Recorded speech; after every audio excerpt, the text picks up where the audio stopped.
7 macam perkara yang merusak akidah dan keimanan, merusak amal perbuatan yang sudah kita kerjakan, merusak sendi-sendi kehidupan sosial, pendek kata merusak segala hal di dalam kehidupan kita. Jauhilah olehmu 7 macam perkara yang merusak. Yang pertama, asyirku billah, menyekutukan Allah subhanahu wa ta'ala. Agama dimulai dari keyakinan, maka kehancuran agama selalu dimulai dari kehancuran keyakinan, iman atau akidah yang dimiliki oleh seseorang. Dan untuk menghancurkan nilai-nilai iman yang kita miliki ini, orang rasanya tidak akan menghantam kita dengan peluru kendali. Orang tidak akan mengirimkan nuklir ke sini. Orang tidak juga akan mengirimkan satuan militernya ke sini. Untuk menghancurkan nilai-nilai iman, dibanjiri kita dengan paham-paham yang merusak dan mendangkalkan akidah. Baik ia bernama materialisme, baik ia bernama sekularisme, baik ia bernama banjirnya maksiat dan munkarat, baik ia bernama banjirnya peradaban dan kebudayaan yang menghancurkan moral daripada anak-anak kita, sedikit demi sedikit melenturkan dan melunturkan nilai-nilai keimanan kita, untuk kemudian pada waktunya nilai iman itu akan bertukar dan berganti menjadi nilai syirik kepada Allah subhanahu wa ta'ala. Atau pada sisi lain, menjadikan yang selain Allah sebagai tujuan akhir daripada kehidupan kita. Sedangkan kita sama-sama maklum bahwa di dalam pandangan agama Islam, dosa yang tidak berampun, dosa yang terbesar, termasuk dalam kategori bapak moyangnya dosa, tidak lain adalah syirik, yakni menyekutukan Allah subhanahu wa ta'ala. Pola penghancuran iman ini memang berstrategi. Ditawarkan kita kepada paham materialisme, paham kebendaan, di mana otak menempati urutan sebagai ranking pertama, Tuhan jatuh pada urutan kedua. Lalu menyusul kepada paham sekularisme, Allah dipisahkan dari seluruh kegiatan hidup ini, untuk pada gilirannya menjadikan yang selain Allah sebagai tujuan akhir daripada seluruh kegiatan hidup kita. Oleh karenanya, kewajiban menjaga nilai-nilai iman ini merupakan kewajiban yang mulia tetapi berat. Tidak hanya untuk kita, tetapi juga bagaimana mewariskannya kepada anak-anak kita, generasi yang akan datang. Orang-orang tua bijaksana yang diceritakan di dalam Al-Quran, kalau sudah berpikir tentang anak-anaknya, pertanyaan yang paling mereka risaukan ialah, ma ta'buduna min ba'di.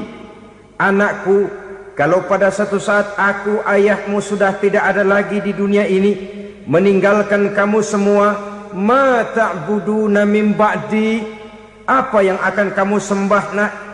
Jikalau sekarang ayahmu masih mau ke masjid, masih mau melakukan rukuk dan sujud, masih beribadah menyembah Allah subhanahu wa ta'ala, kalau orang tuamu sudah tidak ada, ma ta'buduna min ba'di, masihkah engkau mau datang ke masjid? Masihkah engkau mau rukuk dan sujud? Masihkah engkau mau menyembah Allah subhanahu wa ta'ala?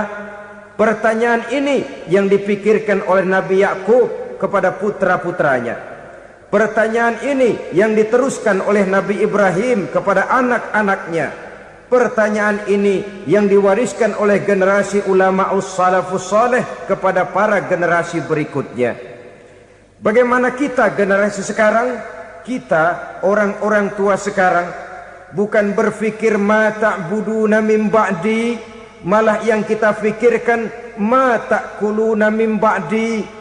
Kalau bapak tidak ada nanti kamu makan apa nak? Perkara kamu nyembah apa urusan nomor 18. Yang penting kamu nanti hidup bisa makan, nak. Maka kita sibuk mewariskan harta kepada anak-anak kita. Kita sibuk mewariskan kebun dan tanah kepada anak-anak kita. Kita sibuk mewariskan pabrik kepada anak-anak kita, sementara kita lupa mewariskan intan yang paling mahal, mewariskan mutiara yang paling berharga, yaitu nilai iman kepada Allah Subhanahu wa ta'ala. Alangkah baiknya apabila warisan harta, warisan tanah dan kebun, warisan rumah dan pabrik didasari lebih dahulu dengan mewariskan nilai iman kepada Allah Subhanahu wa ta'ala. Sebagai orang-orang tua, kita boleh bersedih kalau anak kita tidak mengerti komputer. Kita boleh bersedih kalau anak kita tidak mengerti matematika. Kita boleh bersedih kalau anak kita tidak mengerti bahasa Inggris. Tapi sewajarnya lebih bersedihlah kita orang tua jikalau mempunyai anak yang tidak kenal Allah sebagai Tuhannya, yang kemudian tidak mau rukuk dan sujud kepada Allah Tuhannya. Itulah kemalangan yang paling malang bila kita meninggalkan generasi yang tidak bertauhid kepada Allah Subhanahu wa ta'ala. Betapapun anak kita tidak ngerti komputer, saudara, paling-paling kerugiannya cuma kerugian dunia. Masuk dia ke alam barzakh, munkar nakir tidak akan sempat tanya kau belajar komputer apa tidak. Kumpul dia di padang mahsyar, malaikat juga tidak akan tanya matematikamu nilainya berapa. Yang ditanya kau kenal Allah, kau rukuk dan sujud kepadanya, kau pernah datang ke masjid. Oleh karena itu sekali lagi, menjaga nilai iman tidak hanya untuk kita, tetapi juga mewariskannya kepada anak-anak kita, generasi yang akan datang. Sungguh kemalangan yang paling besar apabila kita meninggalkan anak-anak kita. Mereka kita tinggalkan lemah ekonominya, itu tidak baik.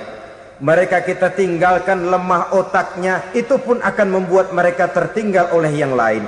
Tapi yang paling celaka, jikalau kita tinggalkan mereka dalam kondisi lemah imannya, rapuh akidahnya, tidak baik dan tidak betul keyakinan hidupnya.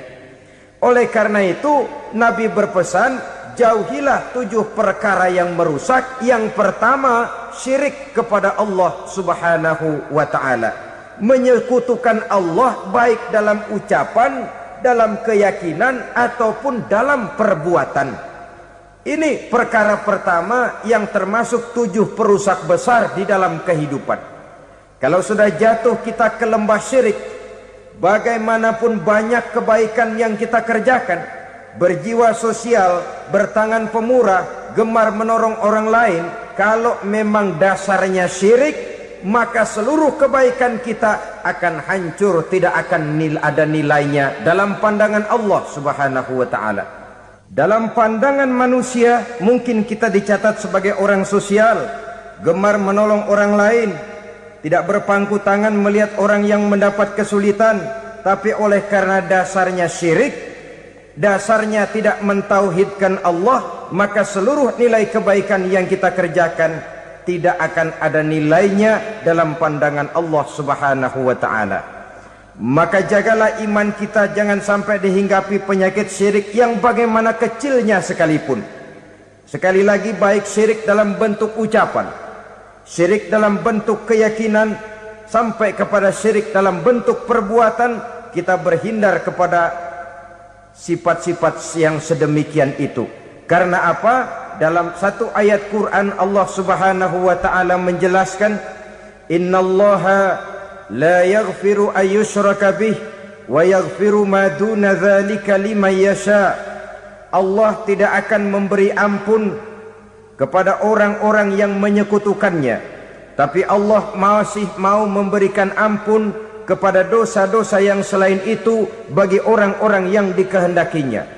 Dosa selain syirik, apabila kita bertaubat, Allah masih mau mengampuni.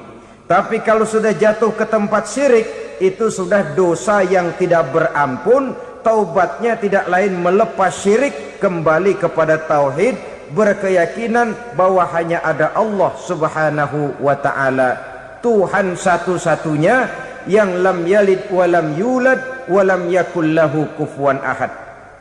tidak beranak, tidak pula diperanakkan, dan tidak satupun yang dapat menyerupai Tuhan Allah Subhanahu wa ta'ala.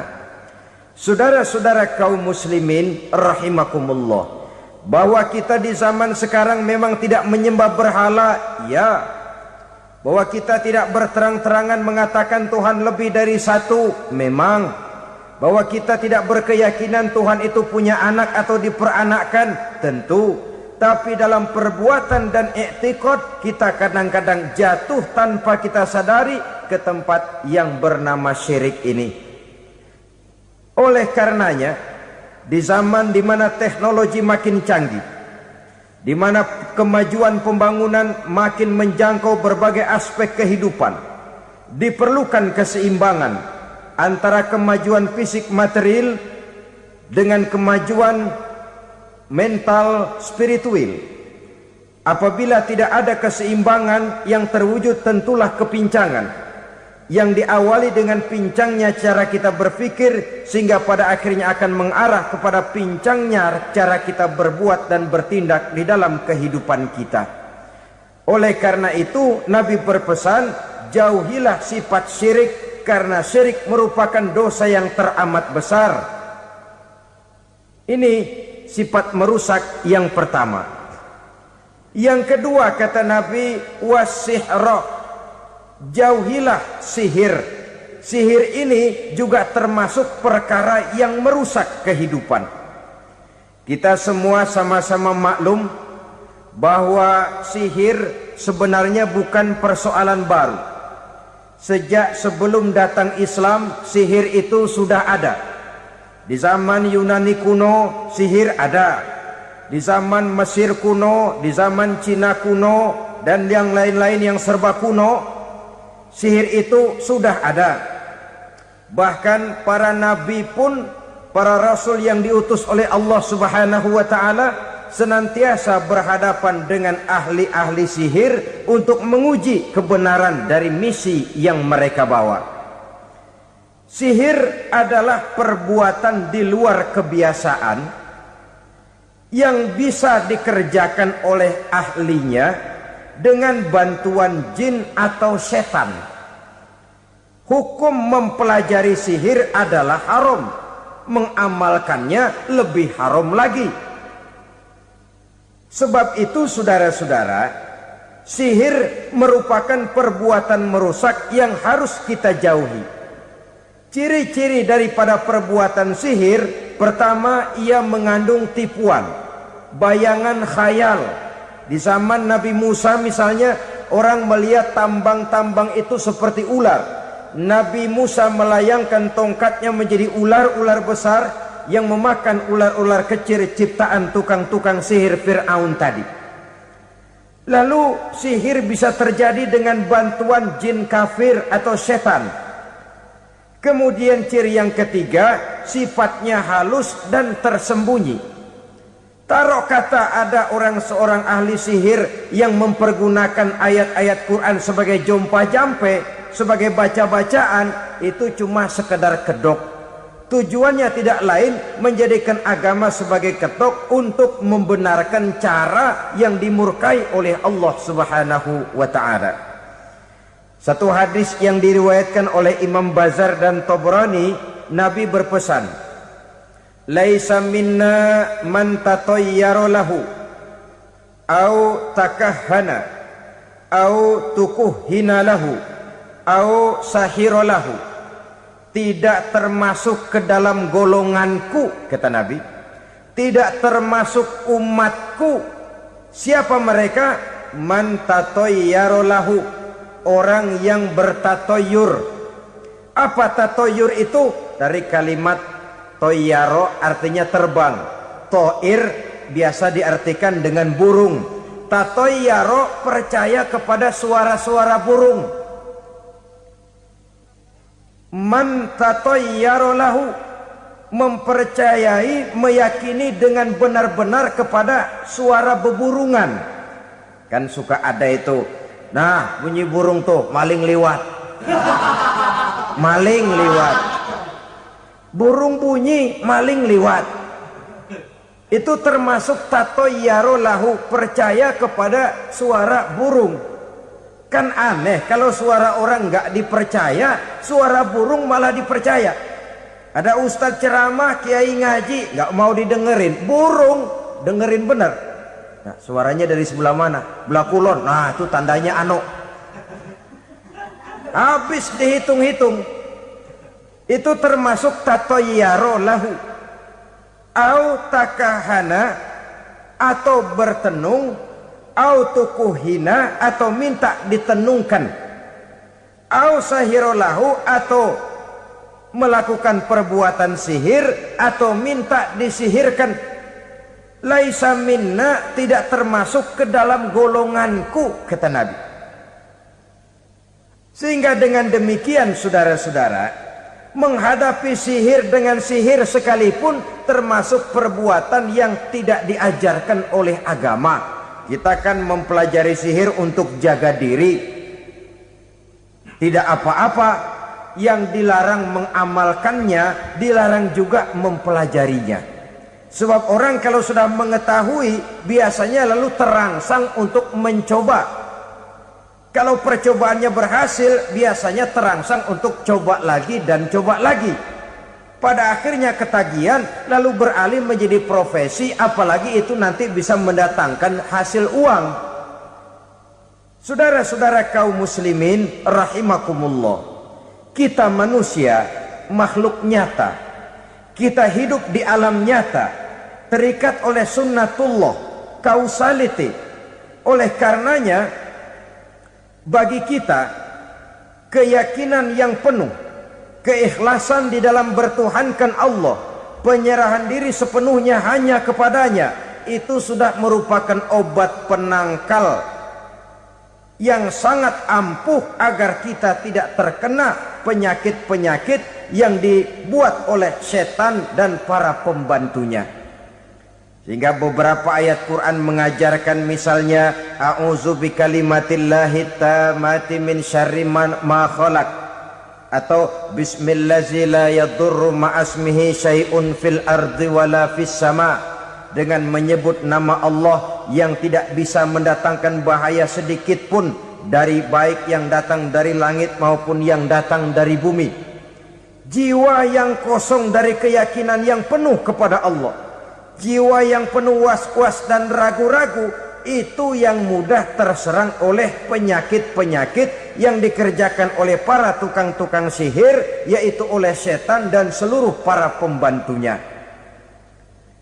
Kemudian hadis kedua yang diriwayatkan oleh Imam Ibnu Hibban, Nabi bersabda, la yadkhulul jannata mudminu khamrin wala mu'minu bisihrin wala qati'u rahmin. Tidak masuk surga. Ini Nabi yang bilang, tidak masuk surga. Siapa itu? Pertama, mudminu khamrin, orang yang berkekalan dalam mabuk. Selalu mudminun itu sudah menjadi perbuatan rutinnya, tidak kapok-kapoknya, teler seumur hidup. Mudminu khamrin, tidak masuk surga orang yang selalu bermabuk-mabukan. Yang kedua, wala mu'minu bisihrin, orang mukmin tapi main sihir. Ini juga oleh Nabi diperingatkan, tidak akan masuk surga orang mukmin tapi suka main sihir. Wala qati'u rahmin, dan tidak juga orang yang memutuskan silaturahmi. Tiga macam manusia yang diperingatkan Nabi tidak akan masuk surga: orang yang selalu mabuk, orang mukmin yang main sihir, dan orang yang memutuskan silaturahmi. Saudara-saudara kaum muslimin rahimakumullah. Lalu orang berkata, kenapa dilarang kita bersihir? Padahal Rasul sendiri kan punya mukjizat. Nah, kita memang harus membedakan antara mukjizat dengan sihir. Dalam kehidupan agama kita kenal ada yang namanya mukjizat, Ada yang namanya karomah atau keramat biasa diucapkan. Ada yang namanya maunah. Ada yang namanya irhas. Ada juga yang namanya sihir. Kesemuanya ini berbeda, saudara-saudara. Yang dinamakan mukjizat itu khusus untuk para rasul saja. Satu kejadian luar biasa yang terjadi dilakukan oleh Rasul atas izin dari Allah Subhanahu wa ta'ala. Perbedaannya dengan sihir jelas. Sihir dari setan, mukjizat dari Allah. Sihir bisa dipelajari, mukjizat tidak. Sihir umumnya untuk maksud-maksud yang tidak baik, sedangkan mukjizat untuk memperkuat kebenaran yang disampaikan oleh para rasul dan ditentang oleh umatnya. Bahkan kafir Quraisy dahulu menganggap orang-orang ahli sihir itu berada dalam satu posisi yang hina, sehingga mereka mengatakan dan menuduh Nabi Muhammad sebagai tukang sihir. Tuduhan sebagai tukang sihir adalah tuduhan yang sangat aib dan hina. Di tengah masyarakat kufar jahiliyah, kedudukan tukang sihir dipandang sebagai kedudukan yang hina, sehingga mereka mengejek Nabi dengan sebutan tukang sihir. Jadi mukjizat hanya untuk Rasul saja. Kemudian karomah. Karomah ini asal kata dari karoma, kehormatan, kemuliaan yang diberikan Allah kepada hamba-hambanya yang rajin mendekatkan diri kepadanya. Oleh karena ketekunannya melaksanakan ibadah, Allah memberikan keistimewaan kepada orang itu, yang dengan keistimewaannya dia bisa mengerjakan yang tidak bisa dikerjakan oleh orang lain. Karomah hanya bisa dicapai dengan prestasi ibadah. Kalau sihir mau ibadah apa enggak, asal dia belajar, bersatu dan berteman dengan setan, memenuhi persyaratan-persyaratan setan, biasanya lalu bisa. Sedangkan karomah tidak mungkin terwujud tanpa orang mendekatkan diri sedekat-dekatnya kepada Allah Subhanahu wa ta'ala. Maka kita lihat biasanya orang-orang yang punya ilmu sihir, mukanya rata-rata nggak enak dilihat. Kumuh, jauh dari air wudhu, jauh dari sujud kepada Allah, malah berteman dengan setan, menjadi pelayan-pelayannya setan. Saudara-saudara, adapun maunah, keistimewaan yang diberikan Allah kepada hamba-hambanya yang belum sampai kepada tingkat wali, tapi orang itu lebih banyak kebaikannya daripada kesalahannya. Umpamanya, saudara jalan bertiga di pinggir jalan, saudara ada pada posisi di tengah, lalu bertiga ini ketabrak mobil. Menurut perhitungan saudara mati lebih dahulu, tapi terjadi hal yang aneh, dua teman saudara mati, saudara malah cuma luka dan lecet sedikit saja.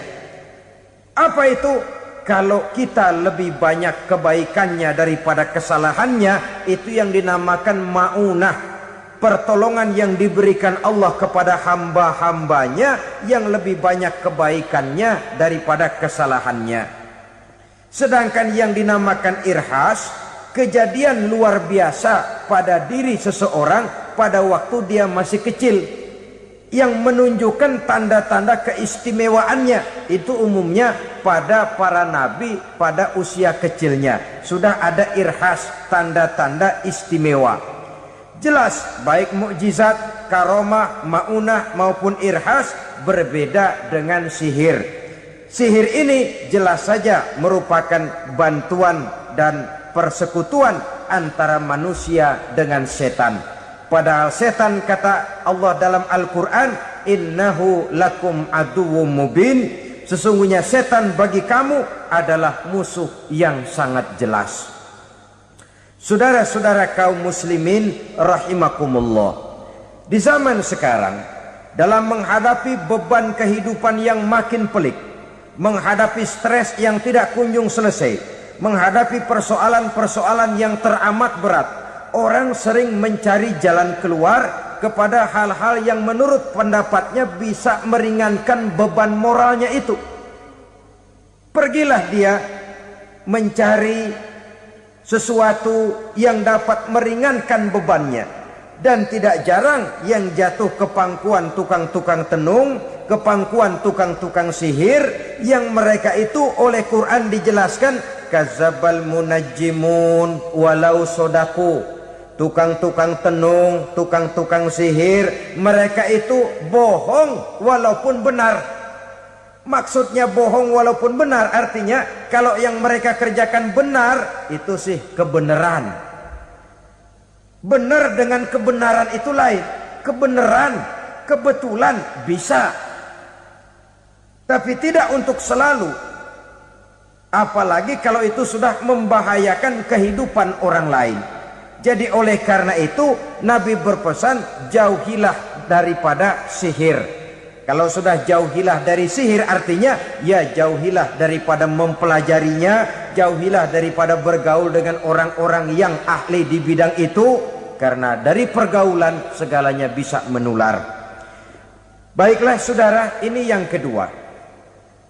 Yang ketiga pesan Nabi, wa qatlan nafsil lati harramallahu illa bil haq. Membunuh orang lain dengan cara yang tidak benar. Membunuh orang yang diharamkan oleh Allah Subhanahu wa taala untuk melakukannya kecuali dengan alasan yang benar. Kita tahu Islam adalah agama damai. Sesuai dengan namanya, ia tidak dikembangkan dengan pedang dan kekerasan. Ia dikembangkan dengan keteladanan dan tuntunan moral.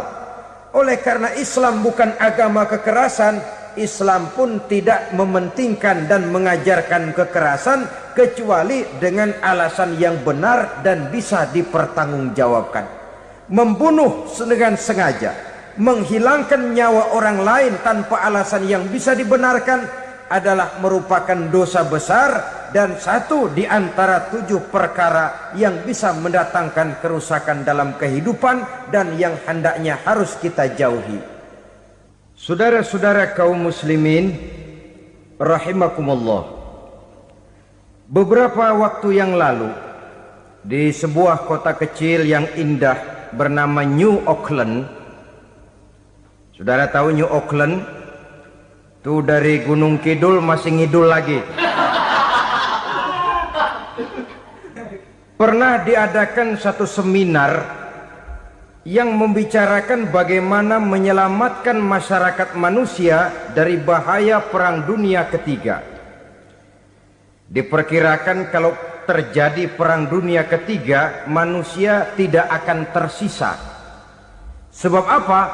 Pada waktu itu cadangan nuklir yang dimiliki oleh bersama Amerika dan Rusia konon sudah sanggup memusnahkan 6 miliar manusia pada saat jumlah manusia baru 5 miliar. Jadi kelebihan nuklir dunia ini. Kalau terjadi Perang Dunia Ketiga, sulit manusia untuk tersisa. Maka dibahaslah di dalam seminar itu, wah, supaya tidak terjadi Perang Dunia Ketiga, maka perlombaan membuat senjata-senjata canggih, alat-alat pembunuh modern harus segera dibatasi. Dibahas, tidak mungkin kita membatasi perlombaan membuat senjata. Kenapa? Makin maju ilmu dan teknologi, makin canggih senjata yang ditemukan. Atom sudah meningkat menjadi nuklir, nuklir sudah meningkat menjadi neutron, dan kita tahu bom yang bernama neutron ini bom yang cukup membunuh tanpa perlu merusak. Artinya kalau dia diledakkan di kota kita ini, bangunan utuh, jembatan tidak ambruk, rumah-rumah tetap berdiri, tapi semua yang bernama hidup mati. Itu katanya lebih sopan dari bom atom. Sebab kalau si atom ini sudah membunuh, merusak pula. Neutron cukup membunuh saja tanpa perlu merusak. Jadi majunya senjata-senjata teknologi sebagai akibat yang logis dari kemajuan ilmu pengetahuan ini tidak bisa kita batasi. Dan memang sebenarnya yang bahaya bukan senjatanya, tapi manusia yang mengendalikan senjata itu. Mereka kembali kepada prinsip the man behind the gun.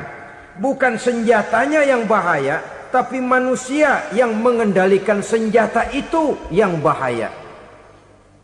Walaupun senjatanya modern, katakanlah model M16 umpamanya, kalau yang mengendalikannya orang beriman, insya Allah aman. Tapi biar megang cuma senapan angin, kalau yang megang orang brutal, ngeri kita deket-deket. Apalagi kalau memang bukan ahlinya menggunakan senjata, bisa ngeker kaki kena jidat.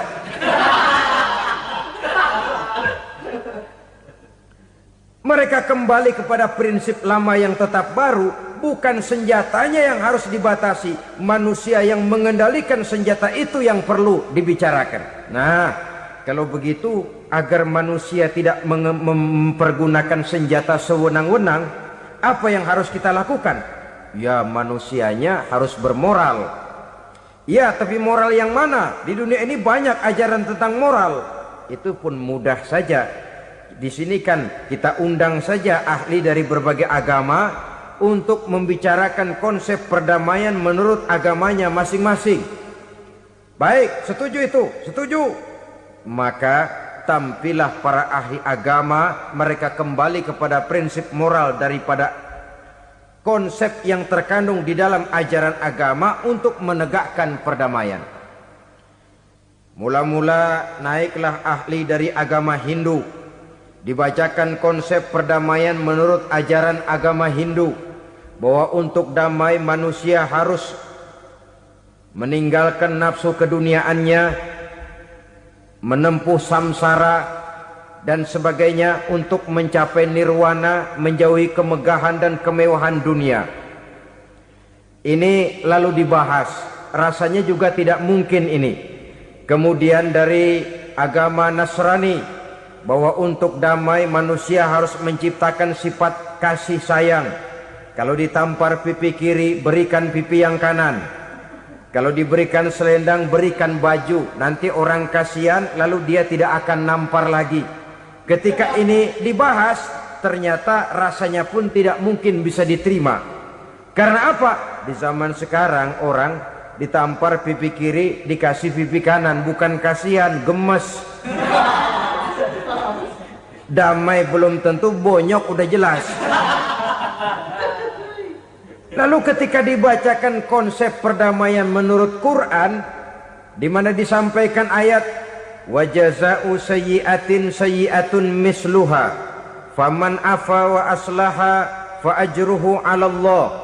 Balasan terhadap satu kejahatan adalah kejahatan yang seimbang, tetapi barang siapa yang memberi maaf dan mencari jalan damai, itulah yang terbaik dan akan mendapat pahala dari Allah Subhanahu wa ta'ala.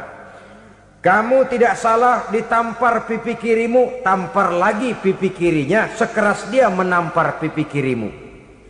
Nanti orang tidak mau menampar kita karena dia tahu kalau dia tampar kita, dia akan menderita tamparan sekeras dia menampar kita. Akan terjadilah prinsip saling hormat menghormati, tidak saling ganggu, tidak saling usil, tidak saling jahil.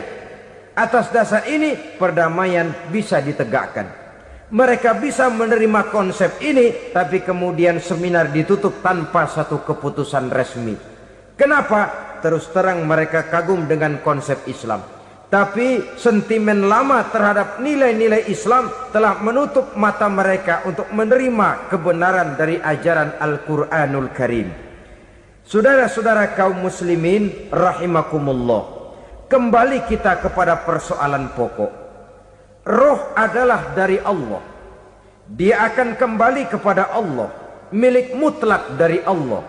Tidak pantas kita merampasnya dari orang lain. Tidak wajar kita menghilangkannya tanpa alasan yang dibenarkan oleh agama. Di zaman sekarang akibat persaingan hidup yang makin tajam, lapangan kerja yang makin sulit, tensi ekonomi yang makin tinggi, atau karena nilai moral yang makin rendah, atau juga karena rapuhnya pegangan orang kepada agama, nyawa rasanya sudah sedemikian murahnya. Berbagai kasus membuat berdiri bulu roma kita. Ada mayit, ada manusia dipotong 6, dicincang macam kambing. Ada yang dipotong 5, ada yang dipotong 13, dikardusin, dibuang ke tempat sampah. Inna lillahi wa inna ilaihi raji'un. Gejala apa ini? Kanibalisme. Manusia sudah demikian sadisnya, manusia sudah sedemikian buasnya, sehingga sesama manusia diperlakukan seperti hewan. Padahal hewan sendiri belum pernah macan makan macan, bagaimanapun buasnya macan. Belum pernah serigala memakan serigala, bagaimanapun brutalnya serigala. Tetapi manusia makan manusia di zaman sekarang kadang jadi kenyataan dalam kehidupan kita. Kadang persoalannya remeh saja. Soal uang 200 perak, pisau bicara, nyawa melayang. Soal rokok sebatang, celurit bicara, nyawa melayang. Soal-soal yang sama sekali tidak prinsip, begitu mudah kita menghilangkan nyawa orang lain. Padahal Nabi pernah memperingatkan, apabila dua orang muslim sudah berkelahi dan berbunuh-bunuhan, al-qatil wal maktul finnar, yang membunuh dan yang terbunuh dua-duanya neraka. Sahabat heran, ya Rasul, kalau yang terbunuh, kalau yang membunuh masuk neraka itu sih wajar, tapi yang terbunuh kenapa neraka juga? Beliau menjawab, dua-duanya sudah punya niat untuk saling membunuh. Niatnya itu yang diponten. Yang terbunuh cuman lagi apes aja, keduluan dia. Umpama tidak terbunuh, pasti dia yang akan membunuh. Oleh karenanya al-qatil wal maktul, yang membunuh dan yang dibunuh finnar, dua-duanya masuk ke dalam neraka. Islam menghormati kehidupan, tidak hanya terbatas kepada sesama muslim. Orang-orang yang berlainan agama pun yang mau hidup berukun, damai, berdampingan dengan umat Islam, jiwa mereka, darah mereka dilindungi oleh nilai-nilai Islam yang disebut dengan kafir zimmi ini. Mengganggu mereka sama saja dengan mengganggu aku, kata Nabi. Jadi oleh karena itu, sayangilah sesama. Kehidupan adalah anugerah Allah, bukan wewenang kita untuk mencabutnya dari orang lain, bukan wewenang kita untuk merampas dan menghilangkannya dari orang lain. Apa yang tidak enak terjadi pada diri kita, begitu pula lah apabila terjadi pada diri orang lain. Sehingga Nabi mengatakan, la yu'minu ahadukum hatta yuhibba li akhihi ma yuhibbu li nafsihi. Belum dikatakan beriman seseorang kamu apabila dia belum mencintai saudaranya seperti ia mencintai dirinya sendiri. Apa yang enak dirasakan oleh orang lain, enak juga dirasakan oleh dia. Mengukur orang lain dengan diri sendiri. Kalau orang lain tanpa salah saya fitnah, kalau saya tanpa salah difitnah orang, enak apa enggak? Enggak, orang lain juga begitu.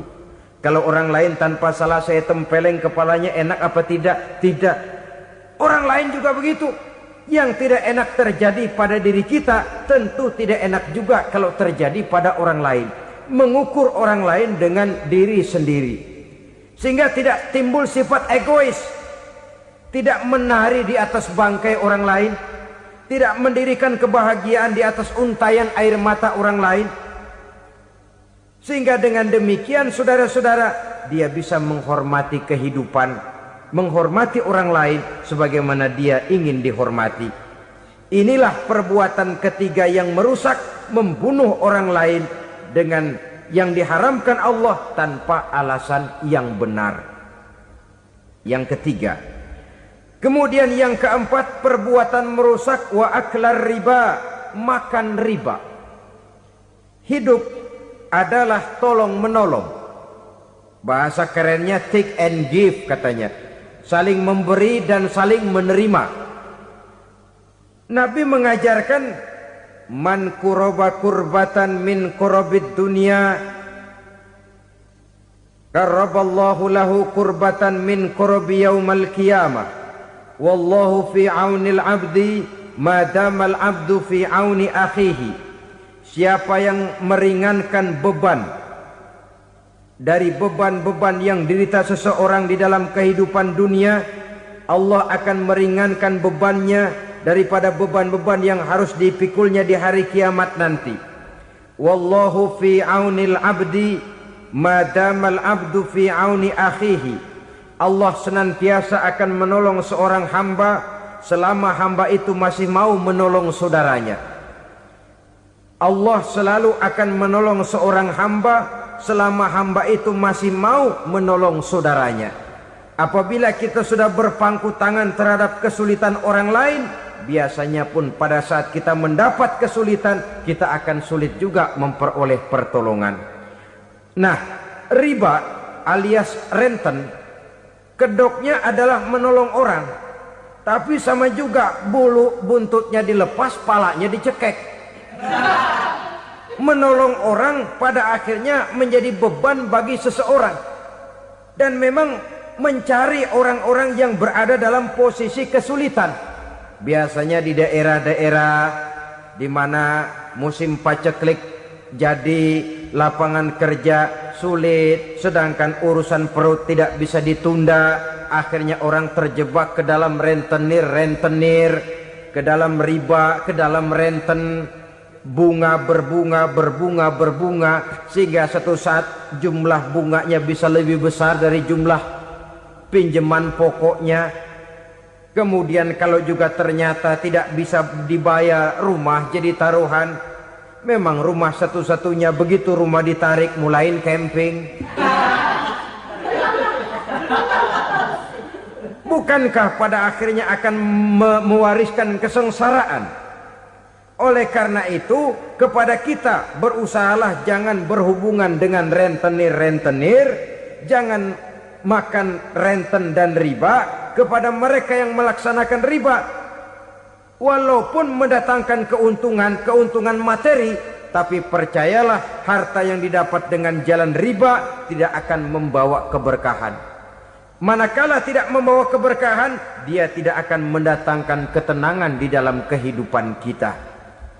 Oleh karenanya, memakan harta riba termasuk perbuatan yang merusak sendi-sendi kehidupan sosial, merusak kehidupan orang lain, merusak kehidupan masyarakat, tetangga, pergaulan, dan sebagainya.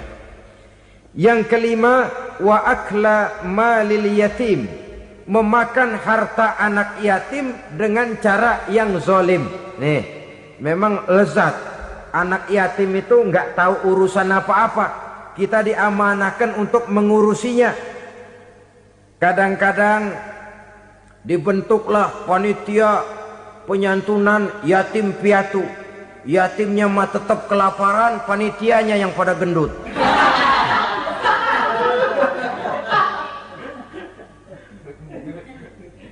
Padahal memakan harta anak yatim termasuk perbuatan dosa besar, dan menjantuni yatim merupakan perbuatan mulia. Nabi mengatakan, ana wa kafilul yatim kahataini yaumal qiyamah. Aku dan orang-orang yang menyantuni anak yatim seperti dua jari ini pada hari kiamat nanti. Dekat sekali. Jikalau ingin di hari akhir nanti dekat dengan Rasul, bersahabatlah dengan anak-anak yatim. Jadilah pengurus anak-anak yatim. Bangunlah panti-panti asuhan yatim. Pada saat bapak ibunya meninggal, kitalah yang menjadi orang tuanya. Bahkan sedemikian besar perhatian Islam terhadap anak-anak yatim ini, sehingga Quran memberikan peringatan, ara'aital ladzi yukadzibu bid-din fadzalikal ladzi yad'ul yatim wa la yahuddu ala ta'amil miskin. Tahukah kamu siapa orang yang mendustakan agama, beragama tapi dianggap dusta, salatnya dusta, puasanya dusta karena agamanya sudah berdusta. Siapa mereka? Fazalikal ladzi yad'ul yatim, orang yang menyia-nyiakan anak yatim, wala yahuddu ala ta'amil miskin, dan tidak pernah memberi makan kepada orang-orang yang menderita kemiskinan, menyia-nyiakan, meninggalkan anak yatim, termasuk perbuatan yang divonis kita sebagai orang yang mendustakan agama. Saudara-saudara kaum muslimin rahimakumullah, maka sangat dicela mengeksploitir anak-anak yatim, menjadikan mereka sebagai kedok untuk mencari kekayaan pribadi. Tetapi jikalau ikhlas, ganjarannya sangat besar, nilai pahalanya sangat besar. Menyantuni yatim tidak hanya setahun sekali. Kalau Muharram pakai istilah lebaran yatim, dibentuklah panitia, diberilah beras, uang 4-5 ribu rupiah, alhamdulillah. Tapi jangan lupa, si yatim tidak hidup cuma satu hari. Dia tidak hidup cuma di bulan Muharram saja, dia hidup 12 bulan dalam setahun. Sebagaimana anak-anak yang lain, dia juga berhak punya masa depan. Dia juga berhak menikmati bangku sekolah. Dia berhak mengenyam arti dan makna pendidikan. Dia berhak membekali diri dengan ilmu dan pengetahuan, seperti halnya anak-anak yang lain. Maka kita yang diberikan keluasan oleh Allah, ingatlah itu, bersahabatlah dengan anak-anak yatim, santuni mereka. Perkara setahun sekali di bulan Muharram, alhamdulillah, itu bagus, bin Thayyib alias baik. Tapi tentu dan tentu sekali lagi, si yatim tidak hanya hidup di bulan Muharram. Dia hidup 12 bulan dalam setahun, 24 jam dan di dalam sehari. Oleh karenanya, menyia-nyiakan mereka pada saat posisi kita memang mampu akan memojokkan kita dalam satu posisi di mana kita dianggap sebagai orang yang mendustakan agama, memakan harta anak yatim dengan cara yang zolim. Bapaknya udah meninggal, kebunnya lebar, anaknya dikelecehin. Nah, dah kamu gak usah pusing, nanti saya yang ngurus. Akhirnya bukan ngurus, nguras. Si yatim mungkin tidak tahu bahwa dia disia-siakan, haknya diambil, miliknya dizolimi. Tapi Allah yang akan membalasnya dengan seadil-adilnya. Maka makan harta anak yatim biasanya balasannya tokcer bin paten. Nggak banyak selang tempo itu, nggak percaya cobain dah. Nyobain aja kan nggak bayar, umpama memakan harta anak yatim dengan cara yang zolim, ganjarannya biasanya kontan. Kenapa? Ratapan si miskin, untayan air matanya, jeritan kepedihan hatinya, membuka pintu langit, permohonannya diijabah, getaran hatinya didengarkan oleh Allah, maka balasannya biasanya kontan, spontan, tidak menunggu waktu terlalu lama. Itu di dunia, belum lagi di akhirat nanti. Bukankah dalam riwayat Mi'raj diceritakan Nabi melihat di neraka itu orang perutnya sebesar rumah? La haula wala quwata. Itu perut kayak rumah, bagaimana jalannya tuh orang? Dan memang gak jalan, diseret-seret oleh malaikat di neraka itu. Hancur perutnya, amburadul itu perut. Berantakan isinya, dibulatkan lagi, diseret lagi, hancur lagi, dibulatkan lagi. Sampai Nabi tanya, orang itu begitu berat siksanya kenapa ya Jibril? Itu Muhammad, waktu di dunia dulu rakus banget makan harta anak yatim. Begitu vonisnya, begitu menyedihkan nasibnya di akhirat. Tapi di dunia pun ketidakberkahan itu sudah membayangi kehidupannya. Oleh karena itu, kepada saudara-saudara yang mendapat titipan anak yatim, berbahagialah, karena semulia-mulia rumah adalah rumah yang di dalamnya ada anak yatim yang disantuni. Sehina-hina rumah adalah rumah di mana di dalamnya ada anak yatim yang disia-siakan. Begitu kata Nabi kita. Rumah yang paling mulia dalam pandangan Allah, rumah yang di dalamnya ada anak yatim yang disantuni. Rumah yang paling hina dalam pandangan Allah, rumah yang di dalamnya ada anak yatim yang nasibnya disia-siakan. Berbahagialah saudara apabila menjadi penyantun anak-anak yatim, pelindung mereka, sehingga mereka mempunyai masa depan sebagaimana anak-anak lainnya. Rasulullah sendiri sedemikian peka terhadap keadaan anak-anak yatim karena beliau sendiri memang mengalami umur 6 bulan dalam kandungan ibu, beliau sudah ditinggalkan oleh ayahnya. Pada saat berusia 6 tahun ibu sudah meninggal. Yatim piatu dalam usia di mana beliau sedang perlu belas kasih seorang ibu dan pengertian seorang bapa. Kepekaan itu lalu timbul, bahkan kemudian sampai kepada beliau berkata, aku dan orang yang menyantuni anak yatim seperti jari tengah dan jari telunjuk di hari akhirat nanti. Sedemikian dekatnya. Baiklah ya, jadi yang kelima, memakan harta anak yatim. Jauhi karena ini perbuatan yang merusak. Yang keenam, watawalli yaumaz zahfi, melarikan diri pada hari pertempuran. Apa ini? Khianat. Tidak konsekuen dengan konsep perjuangan. Pada mulanya keras benar teriak, berantas korupsi, ganyang korupsi. Cuma karena belum dapat giliran. Begitu dia naik dapat kesempatan, korupsinya lebih edan dari yang diteriakinya. Ini termasuk tawalli yaumaz zahfi, berpaling pada hari peperangan. Di saat menghadapi musuh, kalau belum kelihatan musuh, teriaknya nyaring bener.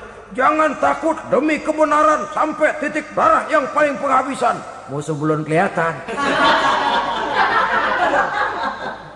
Begitu musuh sudah kelihatan, paling dulu lari ke belakang. Kalau diajak berjuang ada saja alasannya. Sehingga Quran memberikan peringatan kepada kita semua. Mengapa kamu ini berat? Kalau sudah diajak berjuang di jalan Allah, kakimu seperti terhunjam berakar di perut bumi. Berat untuk melangkah berjuang. Lari dari pertempuran tidak konsekuen dengan konsepsi perjuangan. Mau enaknya saja. Dalam kondisi yang sulit lalu berpangku tangan. Ini termasuk ciri munafik yang di dalam Al-Quran disindir dengan bahasa kullama adha'a lahum masyaufi wa iza azlama alaihim qamu. Waktu terang mereka jalan, giliran gelap mereka mandek. Artinya, maksudnya kalau giliran ada untungnya aja rame-rame teriak Islam. Tapi begitu diminta berjuang, dituntut berkorban, rame-rame mundur. Waktu dilihat di Islam ada untungnya, rame-rame teriak Islam. Pak, saya Islam banget, Pak. KTP saya Islam, Pak. Pokoknya Islam banget dah. Tapi ketika diminta berjuang, dituntut sedikit berkorban, rame-rame mengundurkan diri. Tahun 65 PKI berontak. Waduh, waktu itu jadi orang Islam untung itu. Nggak dikejar-kejar, aman. Masjid rame, masjid, mobil-mobil mewah parkir di depan musola dan masjid. Kenapa? Waktu itu asal udah ke masjid aman. Islam selamat, untung. Tapi begitu keadaan aman, yang parkir di musola sepeda butut melulu.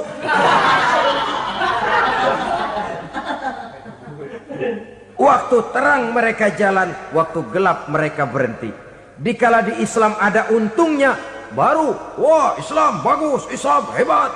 Tapi waktu dilihat ada kerugian, jangan bawa-bawa Islam dah. Jangan bicara soal Islam, ini kan bukan soal agama. Bukan soal agama. La haula wa la quwata illa billah. Beragama kita ambil talfik fiddin, mengambil yang enteng-enteng saja dalam urusan beragama ini. Tidak konsekuen kita dengan Islam kita. Seolah kita mau memilih mana yang terasa cocok sama selera kita, kita teriak Islam. Beratan aja dikit, rame-rame berpaling. Itu termasuk tawalli yaumaz zahfi. Para pengkhianat, mental-mental hipokrit yang tidak mau konsekuen menghadapi segala bahaya.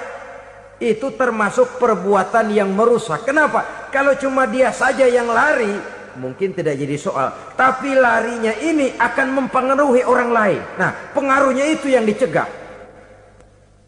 Sebab kalau satu sudah mulai lari, yang lain mulai ngelirik. Ketika yang dilirik kemudian tidak ada reaksi, dia akan ikut lari. Artinya apa? Seorang muslim harus konsekuen dengan konsep perjuangannya, dengan keyakinan keagamaannya, dan tidak memilih yang enak-enak saja di dalam kehidupan beragama. Lari dari pertempuran, bermental khianat, mengkhianati agama, merupakan satu di antara sifat yang merusak. Terakhir saudara,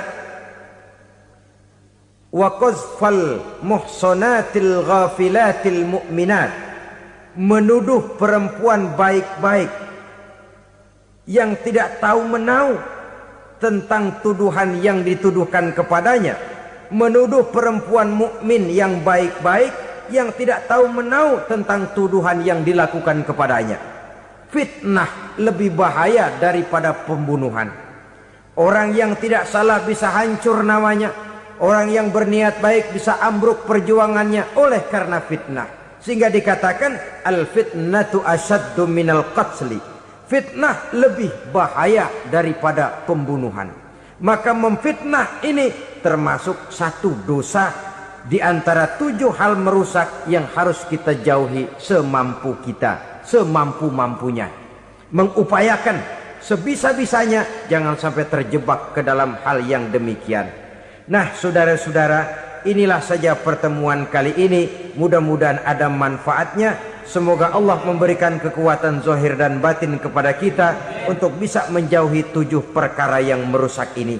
Selalu berusaha menyimpan sesuatu yang bisa membawa manfaat, baik untuk dirinya, untuk anak cucunya, maupun untuk keluarganya, untuk masa kini dan masa depannya. Kadang simpanan itu berbentuk uang, kadang berupa tanah, lain saat berbentuk pabrik, dan lain sebagainya. Sementara masa depan yang paling pasti adalah akhirat. Jika untuk masa depan dunia kita rela memeras keringat, membanting tulang, pergi pagi dan pulang petang, menyimpan uang, menyimpan tanah, menyimpan pabrik, pernahkah kita merenung jika satu saat kiamat datang, kita dibangkitkan dari kubur masing-masing, berdiri di padang mahsyar untuk mempertanggungjawabkan seluruh kegiatan hidup kita di dunia ini, lalu kita akan menuju ke alam akhirat. Sudahkah kita mempunyai simpanan untuk akhirat kita? Pada pertemuan kali ini saya ingin menyampaikan sebuah hadis di mana Rasulullah sallallahu alaihi wasallam bersabda, arba'un min kanzil jannah. Simpanan sorga ada 4 macam. Yang pertama, ikhfa'us sadaqah, menyembunyikan sedekah. Saudara-saudara kaum muslimin, sebagaimana yang kita maklum bahwa Allah Subhanahu wa taala melebihkan sebagian rezeki dari kita terhadap yang lain. Ada yang kaya, ada yang setengah kaya, ada yang miskin, ada yang setengah miskin, dan selanjutnya. Ada yang gajinya kecil tapi penghasilannya gede. Ada yang penghasilannya gede tapi nggak punya gaji. Ada juga yang memang gajinya gede dan penghasilannya gede. Kelebihan rezeki merupakan sunnatullah dan tidak harus membuat kita merasa lebih dari yang lain. Bahkan sebaliknya, kelebihan itu harus membuat kita ringan tangan untuk menolong mereka yang memang memerlukan pertolongan. Kalau saudara diberikan ilmu, maka pertanyaan akhirat cuma satu: ilmumu kau amalkan untuk apa? Kalau saudara diberikan umur yang panjang, pengadilan akhirat juga bertanya satu: umurmu kau habiskan di mana? Tapi kalau saudara diberikan harta, pengadilan akhirat akan bertanya 2: hartamu kau dapat dari mana, kau belanjakan kemana. Dari mananya ditanya, dan kemananya juga ditanya. Oleh karena kita akan dimintakan pertanggungan jawab, maka amanah yang bernama harta ini harus kita gunakan dengan sebaik-baiknya. Ada penggunaan yang merupakan kewajiban, itu zakat namanya. Ada penggunaan yang sewaktu-waktu, itu infak namanya. Ada yang lebih sewaktu-waktu lagi, dan itu sedekah namanya. Zakat dia terikat oleh haul dan nisab, oleh putaran batas waktu dan ukuran dari harta itu sendiri. Sedangkan infak terikat oleh situasi dan kondisi perekonomian seseorang. Sedangkan sedekah tidak terikat dengan apapun. Dalam kondisi seperti apapun kita bisa melakukan sedekah dengan yang terkecil sekalipun. Sampai-sampai Rasulullah sallallahu alaihi wasallam mengajarkan, la tahqiranna minal ma'rufi syai'an walau an talqa akhaka biwajhin talik. Atau ada hadis, tabassumuka fi wajhi akhika laka sedekah. Senyumanmu kepada temanmu adalah sedekah. Jadi untuk melakukan sedekah tidak harus dalam berbentuk uang. Dengan ilmu kita bisa sedekah. Dengan tenaga kita bisa bersedekah, dengan pikiran kita bisa bersedekah, bahkan senyum kepada teman itu pun sedekah. Jadi kalau sedekah dengan uang memang belum punya uang, nyengir aja banyakin. Itu asal pada tempatnya, jangan lalu ketemu tiang listrik cengengesan. Tentu tidak pada tempatnya dan tidak wajar. Nah, sedekah yang paling dicintai Allah adalah sedekah yang disembunyikan. Artinya jauh dari sifat riya. Kan kadang-kadang ada orang sedekah itu disebutkan namanya. Apa tidak bagus? Kalau memang niatnya ikhlas, ya bagus-bagus saja. Untuk memberikan sugesti kepada yang lain. Di Fulan bin Fulan nyumbang sekian, diumumkan. Boleh kalau niatnya untuk memberikan rangsangan kepada yang lain supaya dia menyumbang lebih besar dari orang tadi. Tapi kalau itu mendatangkan riya, maka sedekah yang paling dicintai Allah adalah sedekah yang disembunyikan. Tangan kiri saja tidak tahu apa yang diberikan oleh tangan kanan. Sedekah yang dilakukan dengan ikhlas akan merupakan perbendaharaan surga. Tersembunyi dari pandangan orang lain, tidak seorang pun tahu. Karena memang sikap yang baik adalah melupakan kebaikan dan mengingat kesalahan. Itu salah satu ciri orang bahagia. Orang yang selalu mengingat kesalahannya dan berusaha melupakan segala kebaikannya. Kalau dia akan berada kebaikan, dia tidak bisa ikut, dia merasa rugi karena dia merasa belum pernah berbuat baik. Tapi kalau akan melakukan kesalahan baru, dia ingat kesalahan yang sudah-sudah, sehingga terhalang baginya untuk melakukan satu kesalahan baru. Demikianlah saudara-saudara, bahwa Allah melebihkan rizki sebagian kita dari yang lain, agar terjadi tolong-menolong dalam kehidupan ini. Jadi kesenjangan yang nature, kesenjangan yang alami, itu sunnatullah. Ada yang kaya, ada yang miskin, ada yang kelas menengah. Nah, kenapa lalu sekarang kita berusaha mengentaskan kemiskinan? Oleh karena adanya kesenjangan struktural. Kalau yang kaya bisa semakin kaya, kenapa yang miskin tidak bisa naik jadi ikut sedikit kaya?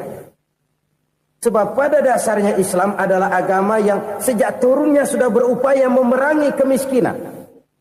Bahkan dikatakan kemiskinan itu mendekatkan kepada kekufuran. Orang kalau miskin udah dekat banget sama kafir. Gampang menjadi kafir. Berapa banyak saudara-saudara kita yang oleh karena soal perut, oleh karena soal materi, terpaksa meninggalkan dan menanggalkan akidahnya. Menjual petunjuk yang diberikan Allah dengan kesenangan dunia yang cuma sebentar ini. Na'udzubillah, thumma na'udzubillah. Jadi makin kita sembunyikan satu sedekah, semakin banyak perbendaharaan kita di surga. Sedekah yang paling dicintai Allah adalah sedekah yang disembunyikan. Malahan ada seorang sufi, dia punya kebiasaan kalau pergi sholat Jumat dia bawa uang, itu uang dia taruh di bawah tikar masjid. Dia niat sedekah kepada siapa saja yang nemuin itu duit. Maksudnya apa? Supaya yang nemuin nggak tahu siapa yang punya duit. Demikian dia saking ingin menyembunyikan sedekahnya. Karena sifat riya itu bisa memakan amal kita sendiri. Riya itu termasuk menyebut-nyebut kebaikan kita. Orang yang suka nepuk dada, sedikit-sedikit ngitungnya kalau nggak gua.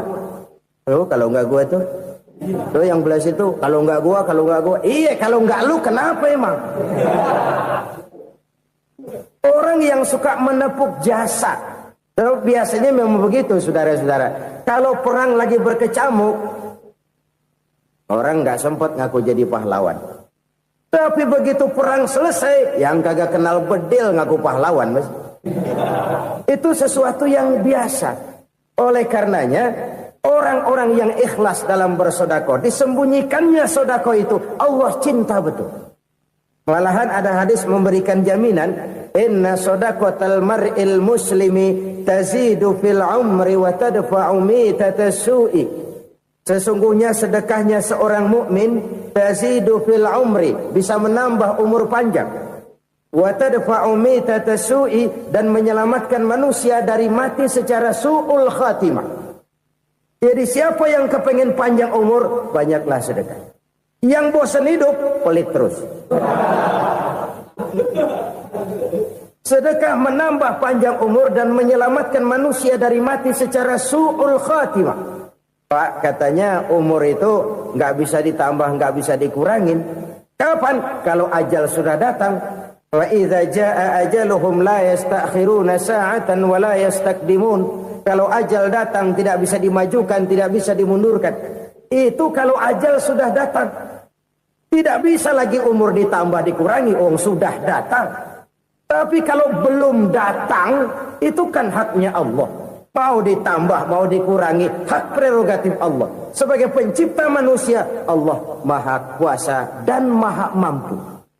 Sedekah ini menambah panjang umur dan menyelamatkan manusia dari mati secara su'ul khatimah.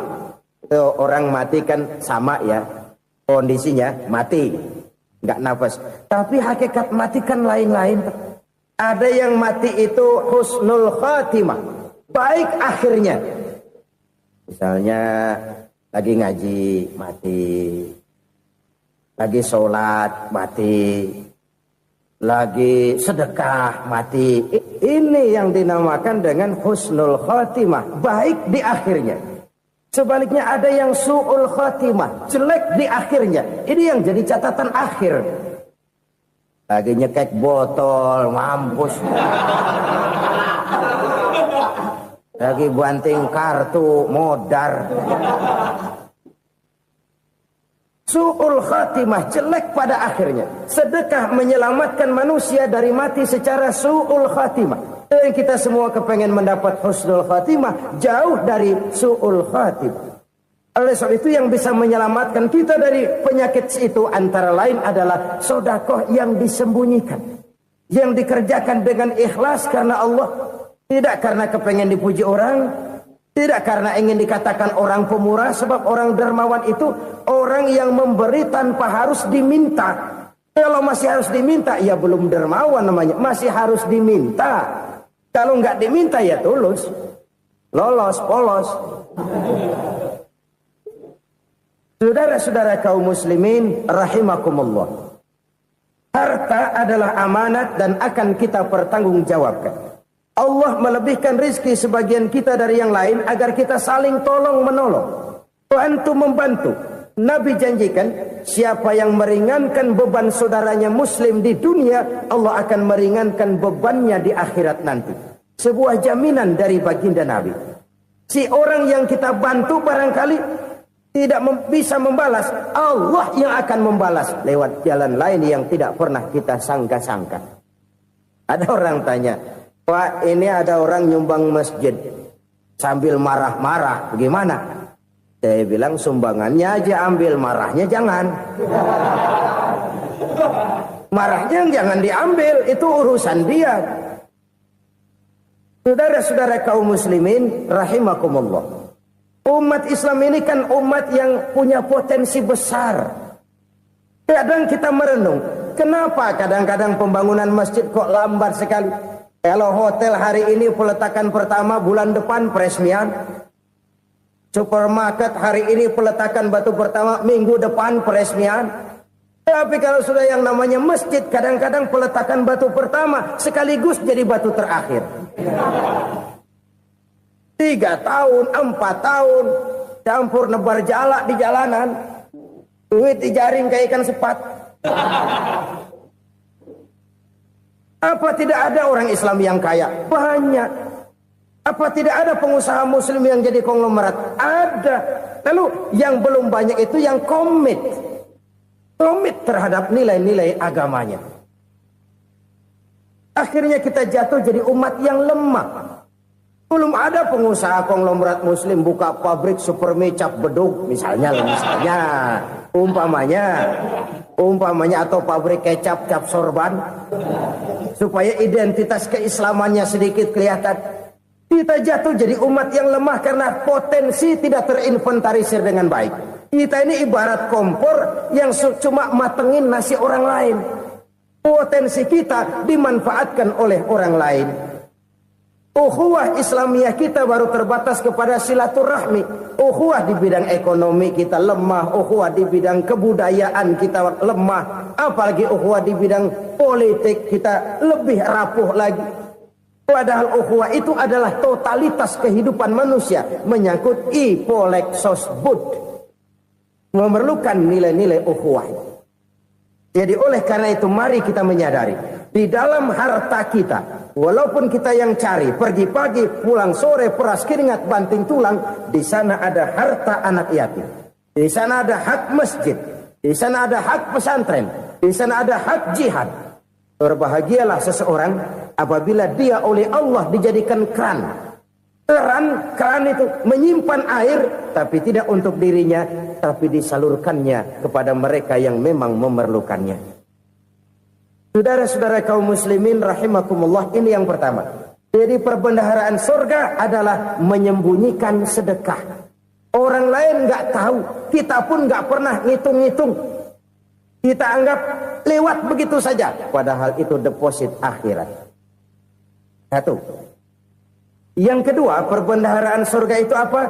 Wa kitmanul musibah, menyembunyikan kesulitan. Kadang orang takut menghadapi kesulitan. Tapi makin kita merenung, hidup ini kan sebenarnya urusan. Takut sama urusan ya jangan hidup. Tandanya orang hidup itu kalau punya urusan. Urusan melupakan problem. Problem sering menimbulkan kesulitan.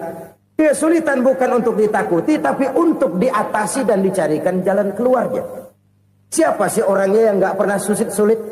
Makin tinggi status sosialnya, makin gede urusannya.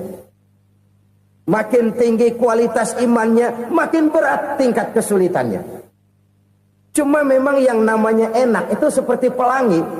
Biang lala itu gak pernah di atas kepala kita. Di atas kepala orang melulu. Lo sih enak lo, kata kita. Dia juga bilang yang enak kan lo. Pelangi itu nggak pernah di atas kepala kita. Kata tukang beca, aduh enak ya naik Mercy. Kata tukang beca, apa yang di dalam mobil Mercy? Aduh enak bener tukang beca, di jok ngeringkuk ngorok pulas bener. Saya kamar pakai AC sejuk, tempat tidur sutra, empuk, alga, spring bed, kulak kulik nggak bisa pulas kalau belum minum Valium, belum tidur. Enak bener tukang beca, di jok ngorok nggak tahu wetan kulon. Itu tukang beca bilang yang di Mercy enak, yang di Mercy bilang tukang beca enak. Inilah enak, nggak pernah di atas kepala kita, di atas kepala orang lain melulu enak itu. Nah, saudara-saudara, yang merupakan perbendaharaan surga itu orang yang bisa menyembunyikan kesulitan. Baik pribadi ataupun rumah tangga. Nih terutama rumah tangga yang jadi soalnya. Kadang-kadang kita ini kalau senang, sebaliknya. Kalau senang kita diam. Kalem aja, cuek. Banyak banget duit kita, bawaan diam aja udah. Malah ketemu orang takut. Tapi begitu susah, sekampung tahu. Padahal Nabi mengajarkan perbendaharaan surga itu menyembunyikan musibah, menyembunyikan kesulitan. Kalau enak, cerita sama orang-orang. Kalau nggak enak, rasain sendiri, tekan sendiri, atasin sendiri. Kita kan sebaliknya. Senang kita diam, asal lagi susah, paling tidak kita nyari teman buat cerita kesusahan. Siapa orangnya yang nggak pernah susah? Cuma soalnya bagaimana kita mengatasi kesusahan itu sendiri. Begitu juga misalnya kalau orang sudah berumah tangga, itu orang tuanya harus menjadi tempat dia cerita yang enak-enak saja. Yang nggak enak rasain berdua, selesaikan berdua, atasin berdua. Jangan dibalik. Asal senang diam, giliran susah saja. Maknya laporan. Terbalik. Bisa menjaga security informasi. Maka nama bayam keluar diam. Malah seluitan. Enak amat lo makan daging ayam. Security informasi. Saudara-saudara kaum muslimin rahimakumullah.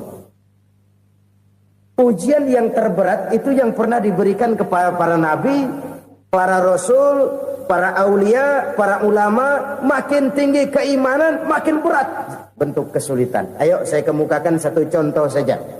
Ada seorang nabi yang kaya, nabi kaya, namanya Nabi Ayub. Iblis kalau orang begini kan keki, ibadahnya rajin, kaya. Nih yang kayak begini susah digodain. Kalau ibadahnya rajin, miskin, kali bisa disogok. Sini imannya mantap, ibadahnya rajin, kaya, nabi lagi.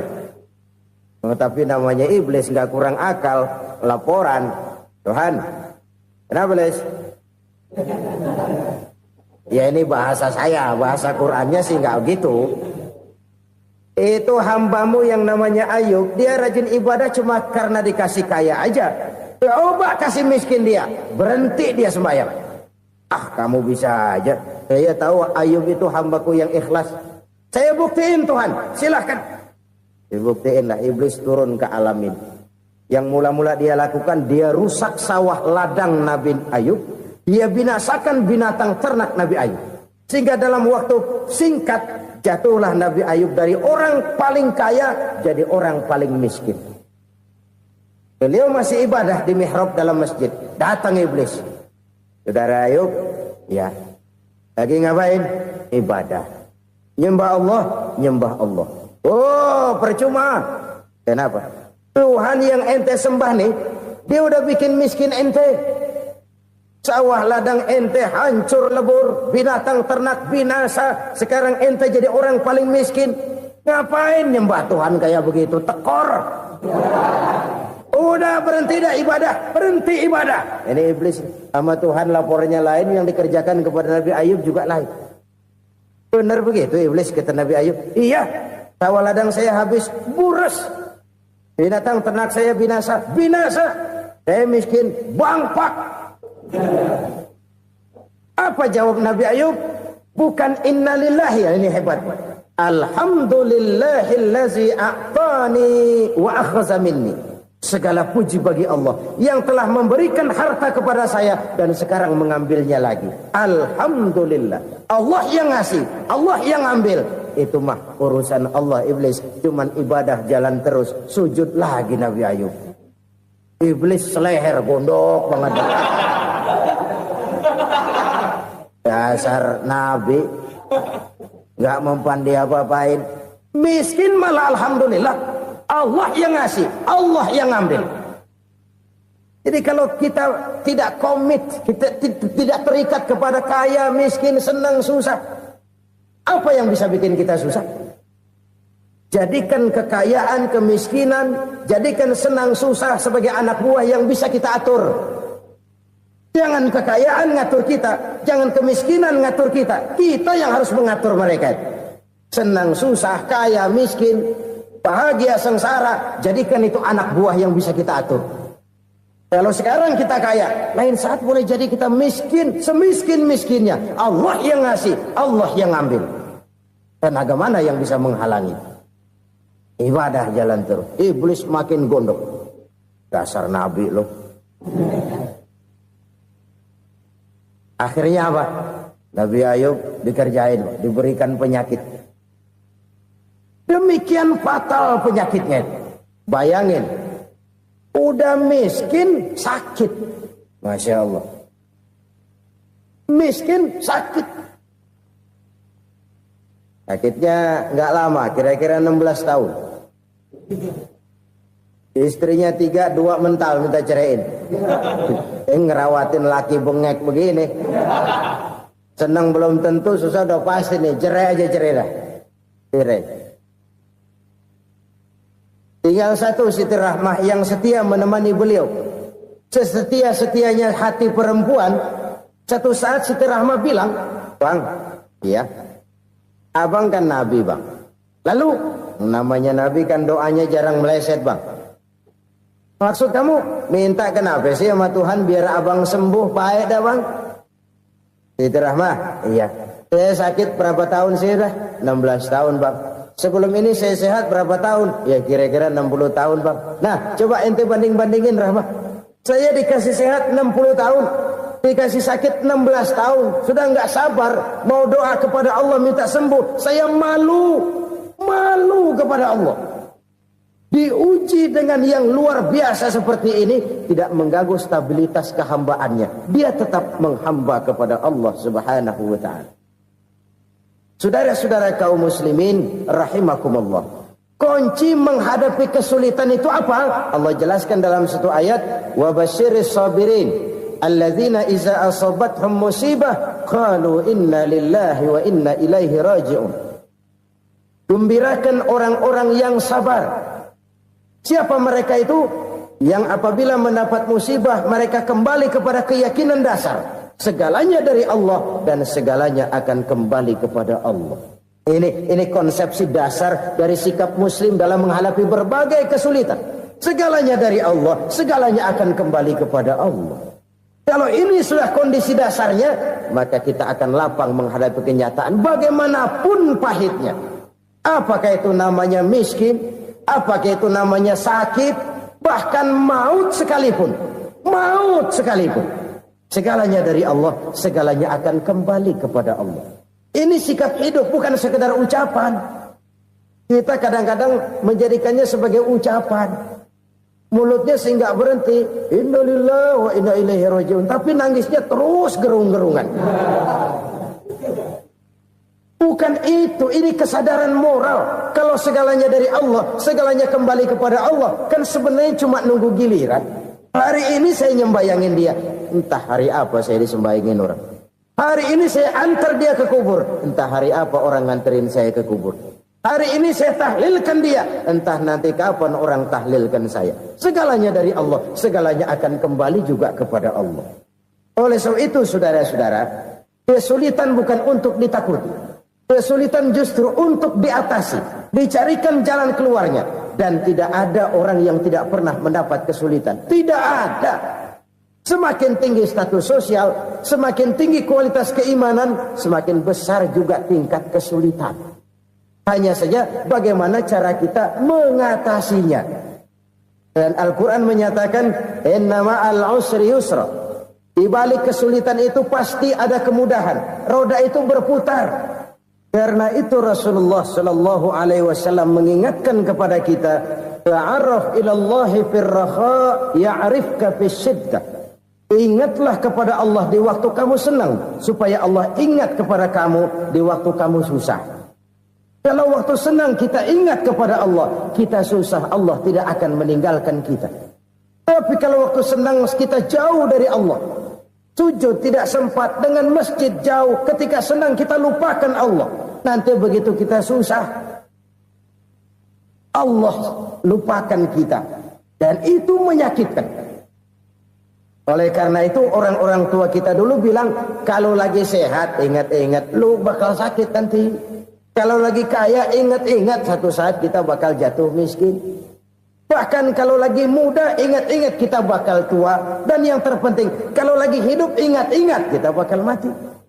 Saudara-saudara kaum muslimin rahimakumullah. Jadi yang kedua yang merupakan perbendaharaan surga, menyembunyikan musibah. Saudara-saudara kaum muslimin rahimakumullah. Hal ketiga yang merupakan perbendaharaan surga adalah wasilaturrahmi. Orang yang suka bersilaturahmi. Sebagaimana yang kita maklum bahwa manusia adalah makhluk yang disebut zon politika. Makhluk sosial yang tidak mungkin hidup sendiri-sendiri. Betapa dan siapapun kita memerlukan orang lain. Bodoh betul manusia kalau tinggal di tengah masyarakat tapi tidak mau bermasyarakat. Merasa hebat sendiri, pintar sendiri, gagah sendiri, kaya sendiri. Mungkin kalau mati juga ngubur sendiri. Jangankan kita di sini. Di sorga saja Nabi Adam waktu sendirian bengong melulu, mondar mandir. Allah tegur dam sepi dam. Ya ini kalau bahasa saya. Iya Tuhan sepi ini nggak ada colek-colekan pisan ini. Diciptakan Siti Hawa baru anteng Nabi Adam. Itu di sorga. Cobalah. Umpamanya saudara tinggal di Jakarta nih. Kayak bener. Apaan aja di Jakarta punya saudara dah. Pembuatan Semanggi ambil. Monas, Buntel bawa pulang. Hotel-hotel ambil semua. Cuman tinggal di Jakarta sendirian. Apa enaknya? Betapa dan siapapun kita perlu orang lain.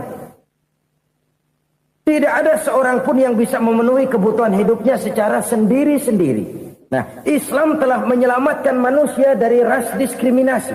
Mengikat manusia dengan persaudaraan yang berlandaskan kepada akidah. Karena itu dianjurkan bersilaturahmi. Bahkan Nabi menyatakan, Man arada ayyubsata lahu fi rizkihi wa yunsa'a fi atharihi falyasil rahimah. Siapa yang kepengen diluaskan rezekinya dan dipanjangkan usianya, banyaklah ia bersilaturahmi. Siapa yang kepengen dimudahkan rezekinya, hendaknya ia banyak bersilaturahmi. Kalau banyak teman, kesulitan kan paling tidak ada tempat cerita. Udah susah, sendirian kita pikirin diri, nggak ada tempat tukar pikiran. Cepet banget sama bengek. Dilawan sendiri. Nah, secara makro kita bisa berkata, tidak mungkin ada kemenangan kalau tidak ada kekuatan. Tidak ada kekuatan kalau tidak ada kesatuan dan persatuan. Tidak mungkin ada kesatuan dan persatuan tanpa semangat silaturahmi. Kalau umat Islam mau menang, dia harus kuat. Kalau umat Islam mau kuat, dia harus bersatu. Kalau umat Islam mau bersatu, dia harus membudayakan silaturahmi ini. Bahkan sampai-sampai kata Nabi, kalau bisa cari nilai tambah. Apa? Silman qata'ak. Bersilaturahmilah kau kepada orang yang marah denganmu. Masya Allah, indahnya ajaran agama kita. Orang yang marah pun kepada kita, kata Nabi, kalau bisa bersilaturahmilah kepadanya. Kepada orang yang marah itu. Di situ nilai tambah. Cuman jujur nih hadis, ngucapinnya gampang, ngamalinnya yang berat banget. Orang marah sama kita disuruh silaturahmi, ada apa malu? Lu marah, ada gua marahan lagi. Tunggu pikirin. Saudara-saudara kaum muslimin rahimakumullah. Tapi ini yang diajarkan, bahkan ini yang dicontohkan oleh baginda Rasul. Bagaimana begitu mudah? Misalnya satu saat Abu Jahal ini ngatur strategi bagaimana bikin Muhammad celaka. Dia gali lubang di depan tempat tidurnya. Dia tutupin daun korma. Terus dia panggil seseorang, ke sini. Kasih tahu Muhammad, pamannya sakit keras, minta ditengokin. Berangkat orang ini ke sana. Muhammad, labbaik. Pamanmu sakit keras, dia minta ditengokin. Baik, saya akan datang menjenguk beliau. Berangkatlah Nabi ke rumah Abu Jahal tanpa prasangka apapun. Abu Jahal udah pasang stil, selimut 3 rangkap setengah dipakai, persis kayak orang meriang. Tapi sembari ngintip dari balik selimut, Begitu Muhammad buka pintu, nah masuk perangkap nih. Muhammad jalan menuju tempat pembaringan. Makin lama makin dekat, makin lama makin dekat. Makin dekat ke lubang yang dipasang oleh Abu Jahal itu. Dalam mati Abu Jahal, terus dah jatuh, mampus dah lo ini. Mampus lo hari ini nih. Apa yang terjadi? Malaikat Jibril datang. Muhammad, pamanmu cuma pura-pura sakit. Di depan tempat tidurnya ada lubang perangkap supaya kamu jatuh ke situ. Sudah, kamu pulang. Balik kanan Nabi. Sudah hampir jatuh ke lubang, balik kanan, pulang. Bayangin kecewanya Abu Jahal. Muhammad dikit lagi. Enggak paman, saya pulang aja. Emosi bangun dari tempat tidur, enggak sadar kalau lagi pura-pura sakit. Lompat ngejar Nabi, dia lupa dengan lubang yang dia gali. Serak, nyemplung sendiri ke dalam lubang.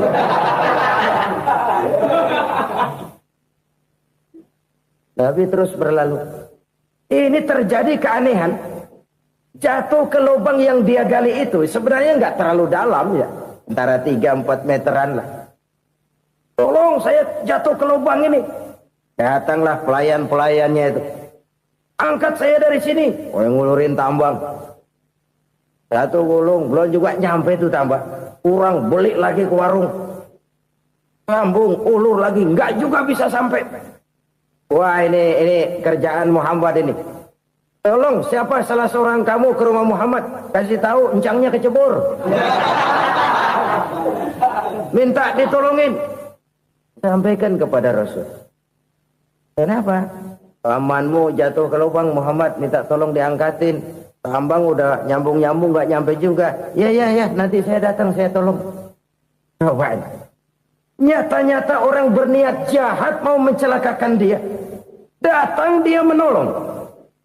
Ini yang disebut air tuba dibalas air susu ya ini. Bukan sebaliknya. Air tuba dibalas air susu. Paman, kecebur ya? Iya Muhammad, tolong ini. Pegang tangan saya. Nabi ulurkan tangannya. Nyampe. Dipegang oleh Abu Jahal. Diangkat ke atas. Sampai atas. Apa kata Abu Jahal? Sihirmu memang hebat Muhammad. Udah ditolongin dikata sihir. Yang enak kita kemplang kan itu orang begitu. Urusan apa? Tapi inilah akhlak. Kalau bisa kamu bersilaturahmilah dengan orang yang marah kepadamu sekalipun. Orang marah kita tetap baik. Kalau kita berbuat baik sama orang yang memang baik, rasanya sih biasa-biasa aja. Orang baik kita baik lagi, ya draw aja, belum ada nilai tambah di situ. Baru ada nilai tambah kalau kita bisa berbuat baik kepada orang yang nyakitin kita. Itu namanya kita setingkat di atas dia. Dia sakitin kita, kita berbuat baik sama dia. Dia pelit sama kita baik sama dia. Dia marahin kita deketin dia. Di situ kita punya nilai tambah.